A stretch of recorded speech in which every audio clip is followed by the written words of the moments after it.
I suppose I was given this topic, the Gnostic Gospel, because in 1992 I wrote the book, The Gnostic Empire Strikes Back.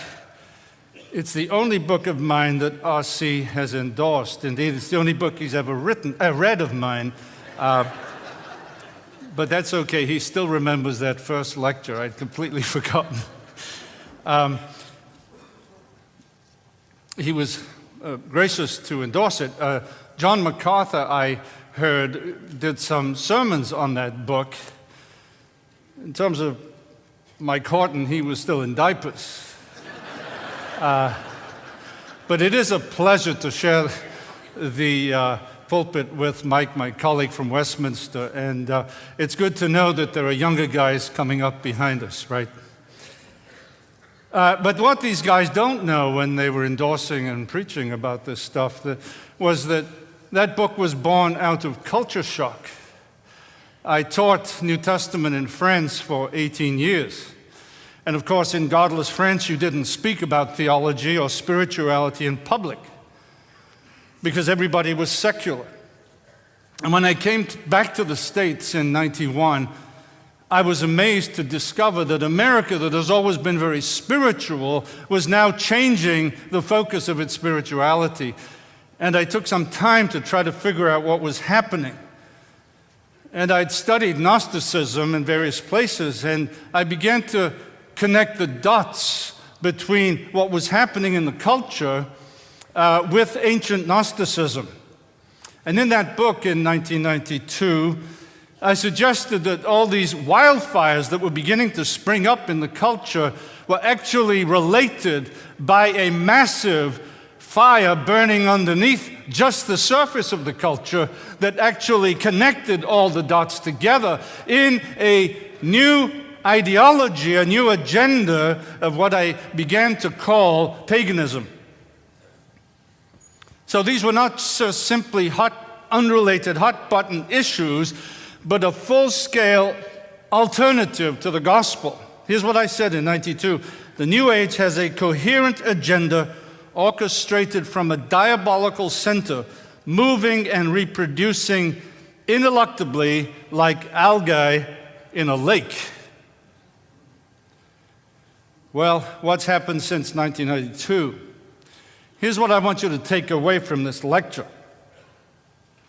Gnosticism is both a specific ancient heresy that the church already faced and defeated, but that it is also the essence of the revival of religious paganism, which has the goal of creating a new pagan planetary civilization where the Christian message will be snuffed out if they can do it.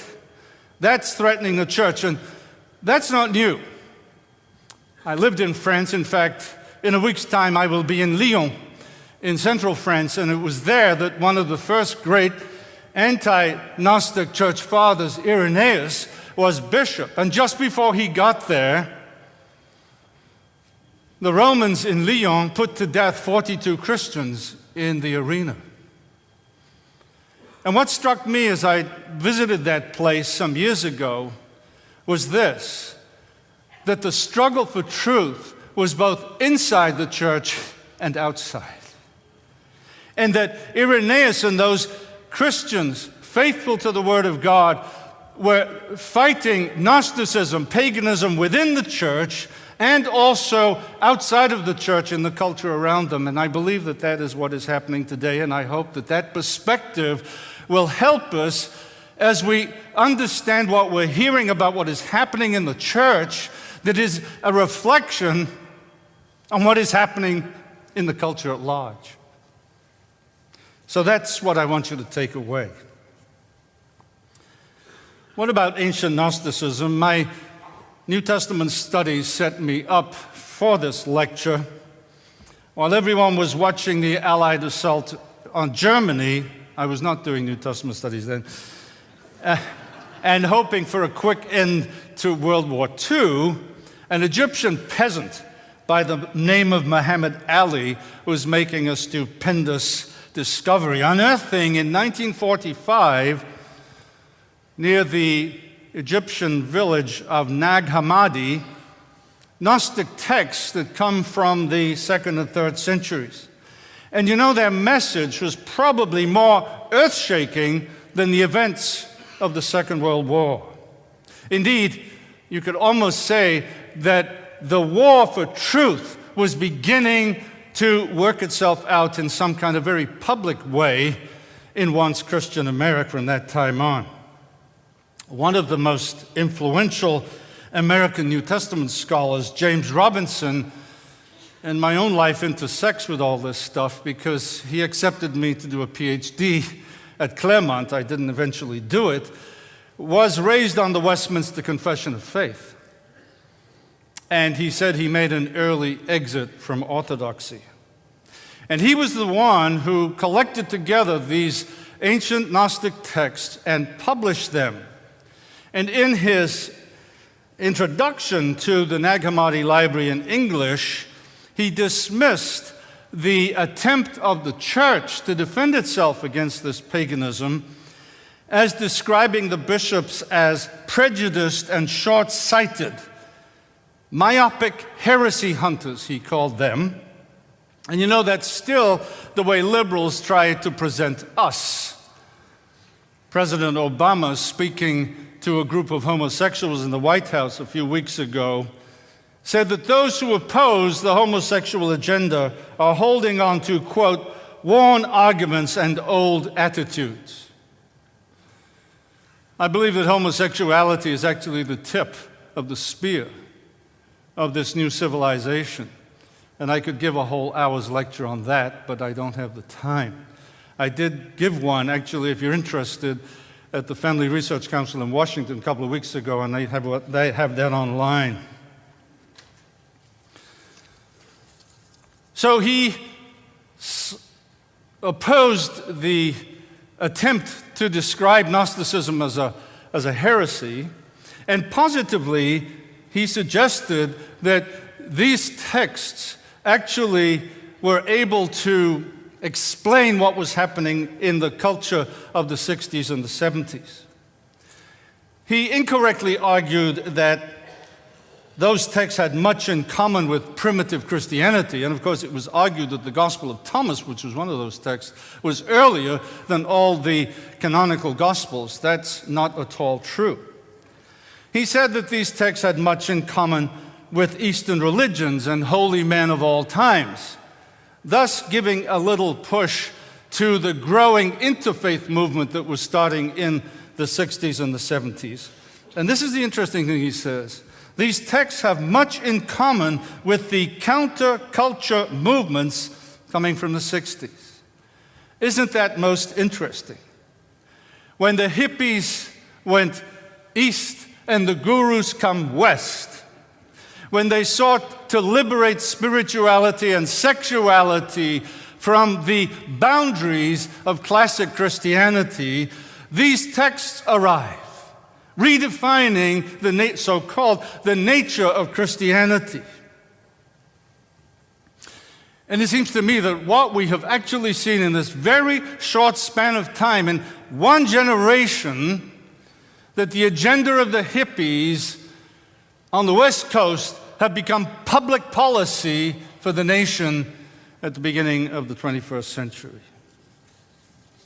In other words, the modern Gnostics like James Robinson and just before him Carl Jung, who was in love with the Gnostic texts, and actually the Jung Foundation owned some of these Nag Hammadi texts, saw the value of these texts as fitting the progressive culture that has been developing since the 60s. You know, I want to put what we've heard so wonderfully today in a broader context of what is happening in the culture at large. If you remember what I said about Irenaeus, that there is a sort of a connection between the outside and the inside. And if we don't understand what's happening outside, I fear that we won't truly understand what's happening inside. Well, where do I see modern Gnosticism today? We are living in a time, we are told, of pagan apocalypse, a time of unveiling where this so-called esoteric knowledge is coming out onto the surface and is being made available for everybody. Nobody is embarrassed anymore to call themselves esoteric or even occult. This has become normal spirituality. Peter Berger, the sociologist, speaks of the sacred canopy over a culture. It doesn't mean to say that everyone believes it implicitly, but there was a time when the sacred canopy was the Christian worldview. Now that canopy is being ripped away, and another kind of canopy is being put in its place. That ripping away, the unveiling, the apocalypse, I see in so many ways. For instance, the Jewish Kabbalah used to be reserved only for the mature. Now it's being broadcast all over. The New Age people speak of the dawning of the age of Aquarius. The radical witches and feminists speak of the Sophianic millennium, the second coming of the goddess. The spiritual homosexuals predict the coming of eschatological Sodom. And you know, when you realize that between 61 and 75% of the population of the rising generation believes that homosexuality is a perfectly legal and valid lifestyle, you realize that this is not just poppycock. The Masons are going public. In December 28, 2009, the Grand Master for Pennsylvania said, "We need to make Freemasonry more contemporary. 21st century Masonic renaissance starts today." In other words, what Masonic thinking really wants to say now is being said clearly, and I found it very clearly said in Dan Brown's latest book, The Lost Symbol, where you find at the end of the book that the symbol that's discovered is the fact, quote, that the ancient mysteries, that is Gnosticism, and the Bible are the same. You see that? There's an attempt to bring all religions together under the rubric of these mystery religions, namely, of course, Gnosticism. Others see the Mayan calendar as decisive for our future. The Christian emergence speak of a deep shift or the great emergence. Apocalyptic Buddhists speak of the coming of Maitreya. Carl Jung, the great Gnostic, had a book, the Red Book, that was kept for 70 years in archives by his family. That has been published this year. It's called the Red Book, and it shows very clearly the paranormal, occultic, shamanistic character of Jungian psychology. But the most telling, it seems to me, of all these movements now up on the surface is what's called the perennial philosophy. It's believed that this perennial philosophy, that is to say, this philosophy that's always been there, is at the very core of all religions. That there is a deep level of agreement between all the religions, and that it is a subterranean stream that is now appearing on the surface. And what is interesting is that we should have had him speak here, actually. It's too bad. The Gnostic Bishop of Los Angeles, why didn't we think of inviting him, Ellie? Of the Ecclesia Gnostica of Los Angeles, says that the perennial philosophy is another term for Gnosticism, ancient and modern. So very subtly, you see, ancient Gnosticism is back with us as this underground stream of eternal, endless truth about religion. Well, what does this perennial or Gnostic philosophy say? What's its good news? Well, the good news is, first of all, the good news about God. God is the Father of the totalities. That is, He is the all. And God joins the opposites. You notice the title of the book I'm bringing out, One or Two. You don't join everything into one. You need to see a world of difference. Well, the God of Gnosticism, ancient and modern, wants to join the opposites. Often revealed in female form as Sophia, as the goddess, he, she, slash states, I am androgynous. I am both mother and father, since I copulate with myself. This seeks to express the divine mystery of everything finally being one, everything joined together. Everything emanates from this divine spirit, and emanate is a term in the Gnostic text and is crucial because God doesn't create anything, because true existence cannot be created, and if you're a Gnostic, you have this true creational existence. As Harold Bloom said, who became a Gnostic, he's professor of Shakespeare at Yale University, when he became a Gnostic, he said, I am eternal, as old, uncreated, as old as God.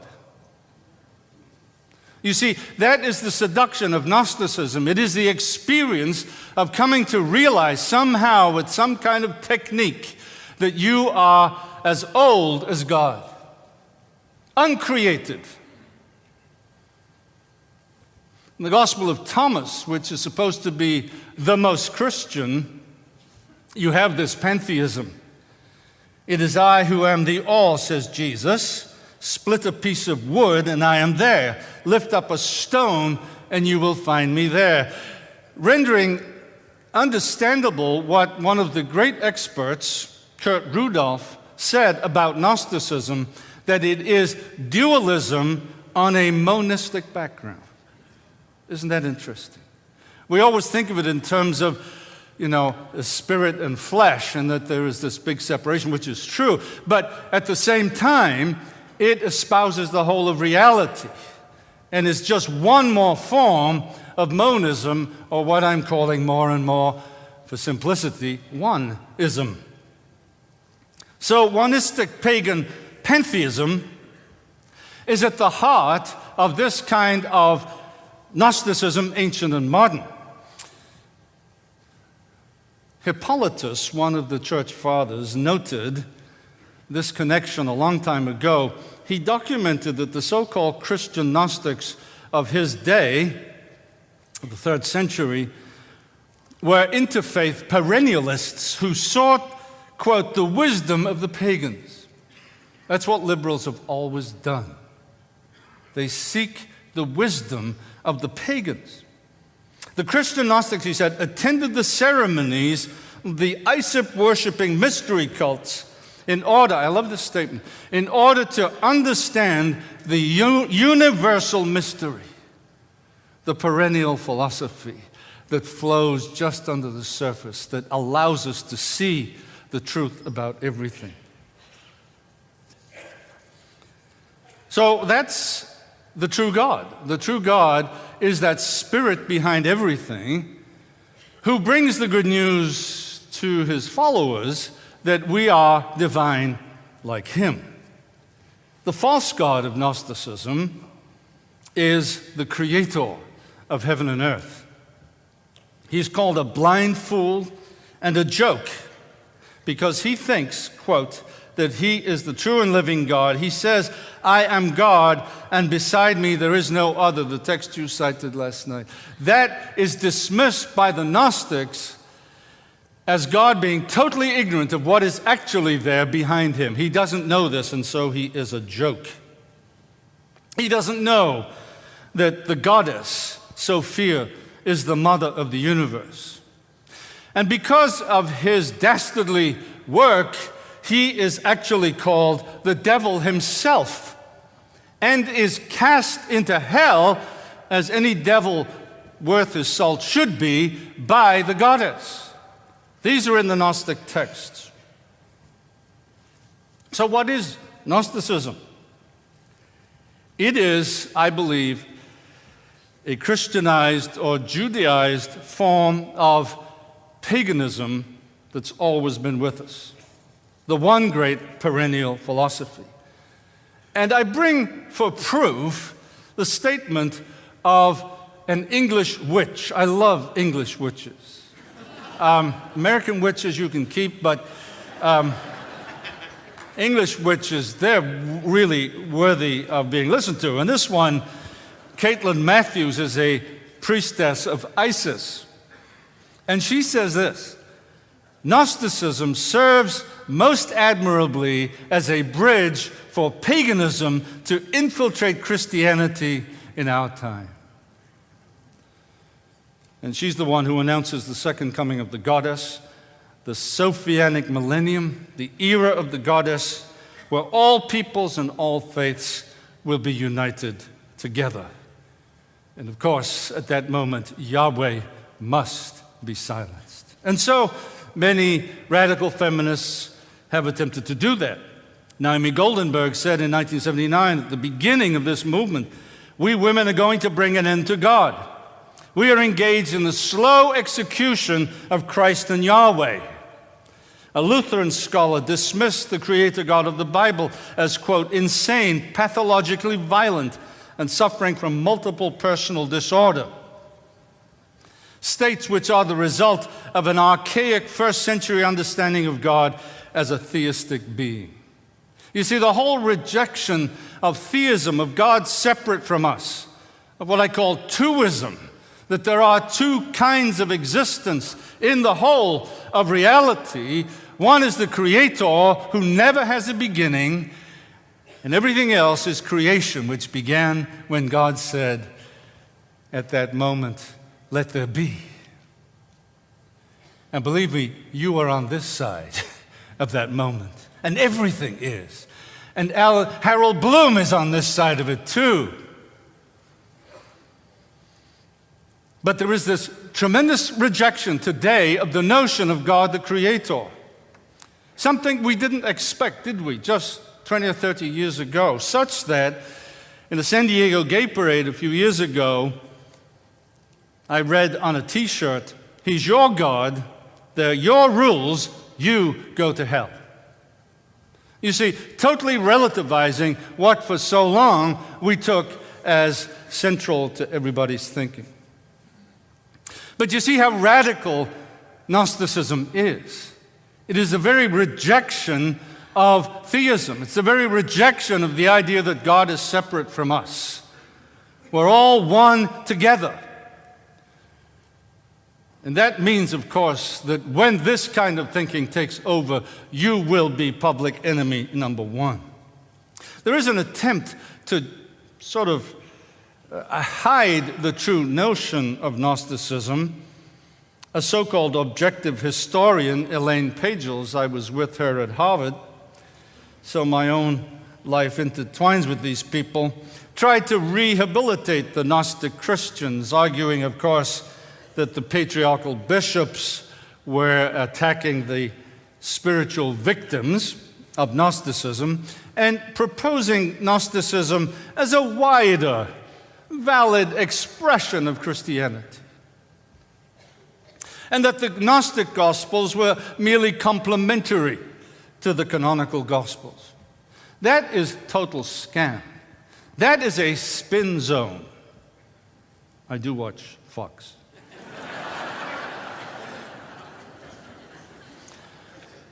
Douglas Greenlees, a modern Gnostic who is not at all a Christian, says this: in its wording, Gnosticism is Christian, while its spirit is that of the latest paganism of the West. The two great Gnostic scholars, Hans Jonas and Kurt Rudolph, never saw Gnosticism as Christian. Rudolph says that Gnosticism is an independent world religion and should not be narrowly limited to a Christian heresy. It was a parasite, he said, prospering on the soil of the Christian religion. So that's a very quick background of what is Gnosticism. It is a very serious, ancient, and now modern view, spiritual view of existence. The question is, what's its future? And I've already intimated to you that I think that it has its eye on a planetary civilization. We didn't realize this in the 60s when the hippies were looking for personal mystical enlightenment. But that has become much more than a footnote. We have seen during this period the demise of secularism, which has not survived the bringing together of the East and the West, and that this change of joining the East and the West, of Eastern mysticism and Western technology, is really the essence of our world today.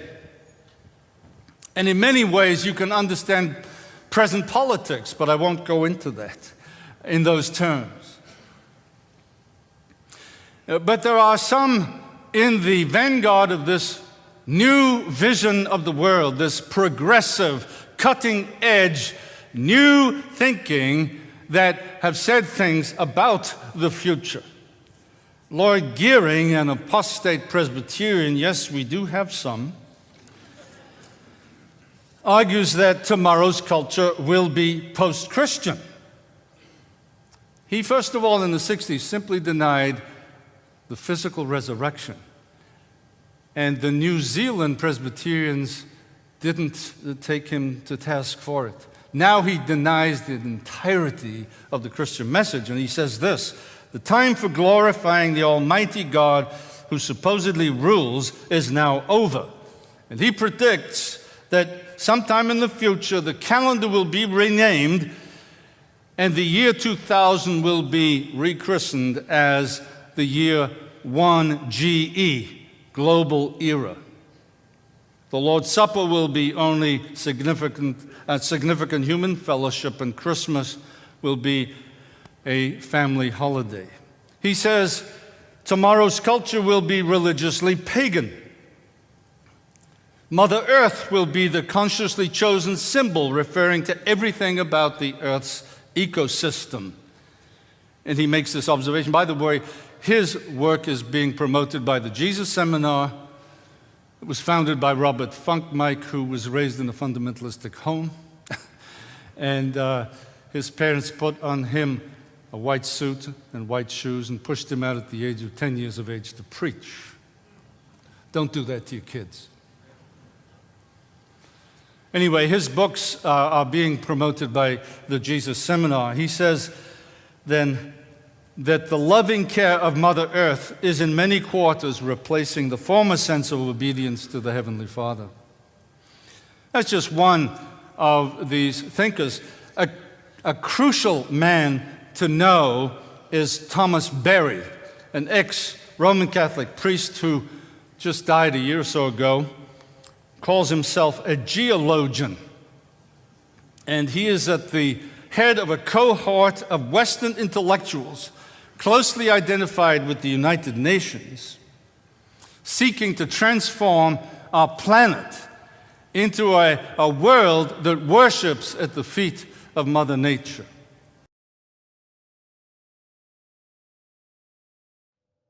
Oh, here's another place. Can you see that over there? There she stands. This is in southern Africa, on the spiral. What is this? That's the Tower of Babel. There we see it from the front. This one over here in Lebanon. I took this one myself in Lebanon. There she is, on top of the Tower of Babel. So who's going to be queen of the new Babylon? Mary. But who is Mary? Mary is Isis. Then we go to Isis, Roman Catholic Litany of the Virtues. Same book. This is Secret Doctrine.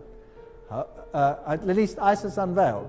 Holy Mary, Mother of Divine Grace, Mother of God, Mother of Christ, Virgin of Virgins, Morning Star. Very interesting. Mystical Rose, Queen of Heaven, all the same titles. Here, Focus Magazine, Maria soll Göttin werden. Mary must become a goddess. Surely the Catholic Church would not permit Mary to be openly called goddess? Weibliche Gottheit? Female goddess? Absolutely, why not? Millions of US Catholics want a godly Mary. Cardinal John O'Connor and also Pope John Paul II, a great Marian honorer, are not averse to the idea. There you go. Mary is God. Of course she's God to the insiders because she is, as Blavatsky said, what? Lucifer. She's Lucifer.